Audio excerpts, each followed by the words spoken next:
You're watching CRE Radio and TV. I'm your host, Howard Klein.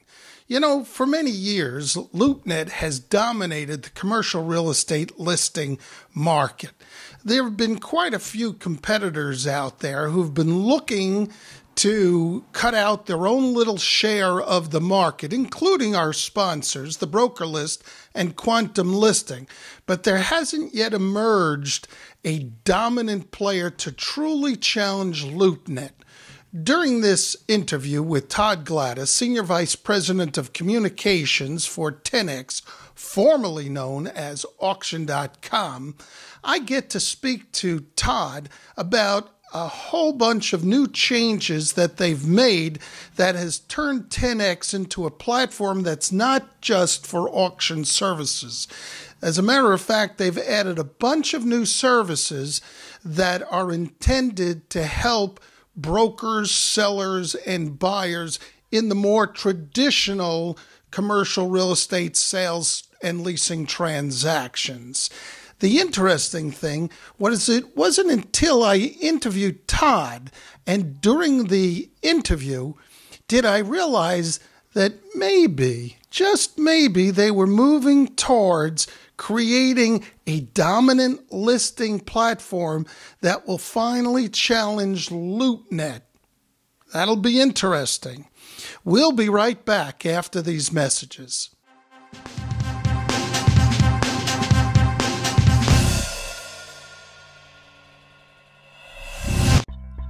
This show is brought to you by The Broker List, the CRE community's first free online platform for finding brokers, deals, services, and vendors. And Quantum Listing is the new mobile crowdsourced real estate listing app for commercial real estate agents, owners, and tenants. And I have Todd Gladis here with me at Recon 2016. Why don't we talk about what 10X does as compared to what it did as Auction.com? What's new? Got it. All right, and what it means to the commercial real estate brokerage community. Got it. All right, and we'll try to get rid of some of the fear of brokers working with you. Sure. All right? Well, so Howard, the difference with what 10X, which was recently rebranded earlier this year from Auction.com, we've added some new programs to help commercial real estate brokers transact.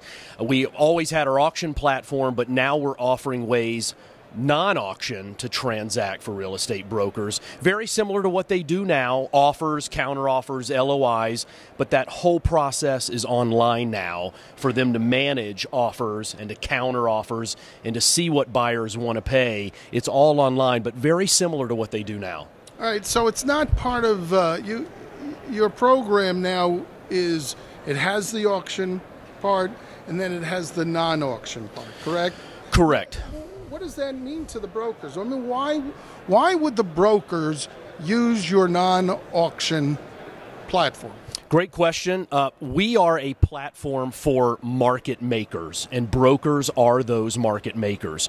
We spend a lot of money on marketing to showcase the broker, to showcase his asset on our platform. We bring a lot of eyeballs to our platform, thousands of unique visitors every day.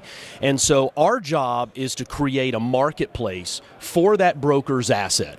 And whether he wants to use an auction disposition strategy or he wants to use a more traditional approach, our online offer select process is, again, more similar to the traditional process, but all the offers, all the management of those offers, countering an offer, messaging the buyer, all of that's online. And the buyer executes a purchase and sale agreement online. So again, it allows the broker and his client to manage that process that he would normally do now on a dashboard online, or, like you said, he can go the auction route.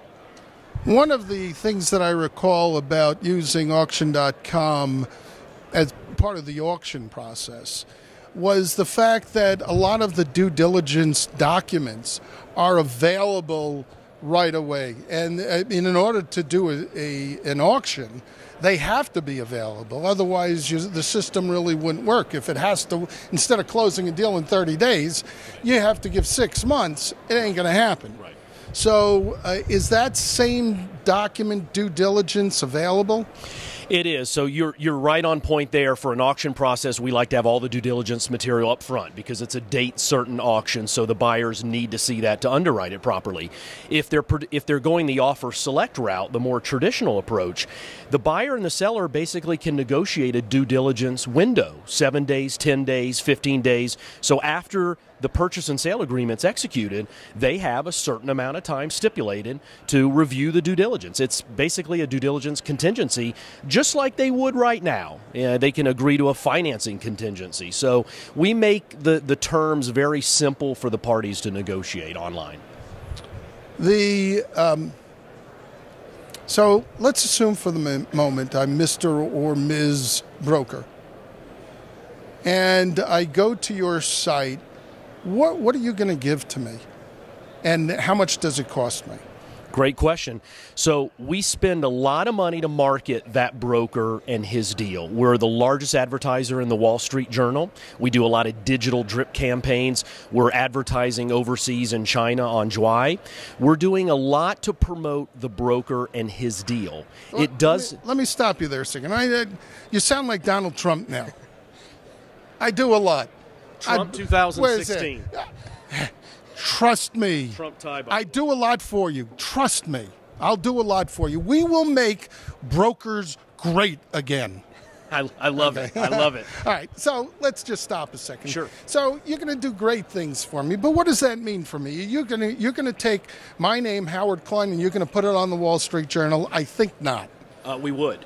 You're going to highlight some deals and you're going to highlight some brokers. Sure. But if the platform's successful, you're not going to be able to promote each person. You're going to promote people to get them to 10x onto your website so that they can be found, not to use a competitor's name such as Loopnet, right, but in a way, you're going to be kind of a listing service, you're kind of be a promotion. The whole idea is to get people to your site so that the properties can be sold. And you're basically doing the marketing for the brokers. That is absolutely correct. What we do with them also is, like you said, bring eyeballs to their property. And a lot of our buyers are from out of state. So I've talked to Seattle brokers who know the local market very well, know the buyers in Seattle, not necessarily buyers in New York or Miami. So we're bringing those eyeballs to a Seattle asset. And we do market that broker in a way in various, say, digital advertising to say, hey, come see Howard Klein's deal in Seattle, and market that in New York, Miami, Texas. So the value add, and it costs nothing for the broker. We're only paid like the broker's paid if the deal transact. And we're paid by the buyer. So our job, again, is to market that deal, like you said, bring eyeballs, and all those eyeballs, all those leads that go into the data vault, all those leads go to the broker. And those potentially could be hundreds of leads that are buy-side leads, sell-side leads. So our job is to make the broker look good. This show is brought to you by The Broker List, the CRE community's first free online platform for finding brokers, deals, services, and vendors. And Quantum Listing is the new mobile crowdsourced real estate listing app for commercial real estate agents, owners, and tenants. Howard F. Klein, attorney focusing on commercial real estate leasing, when experience counts.